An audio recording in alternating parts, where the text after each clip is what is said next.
ফেরাউনকে দেখার অনেক ইচ্ছে ছিল। আল্লাহ বাংলাদেশের ফেরাউনকে দেখাইছে, সাথে তার বাচ্চাদেরও দেখাইছে।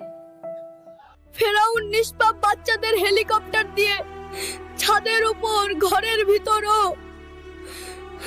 হাজার হত্যা করেছে, হাজার মায়ের বুক খালি করেছে। এতটাই নিষ্ঠুর ফেরাউন।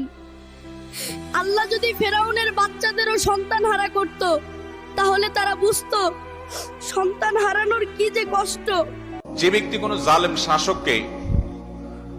জালেম শাসকের সমর্থনকারী হবে, তার দালালি করবে, সে মিথ্যা বলে, সে মিথ্যার পক্ষে কথা বলবে, জেনেও সে ওই মিথ্যার পক্ষে লড়বে এবং তার জুলুমের পক্ষে অবস্থান নেবে, এই সম্পর্কে নবী সাল্লাল্লাহু আলাইহি ওয়াসাল্লাম বলেছেন সে আমার উম্মত নয়।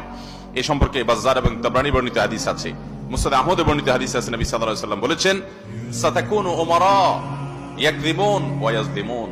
একটা সময় আসবে, কিছু শাসক আসবে দুনিয়াতে, এরা মিথ্যা কথা বলবে জনগণের সাথে, মানুষের সাথে, আবার তাদের অধীনস্থ লোক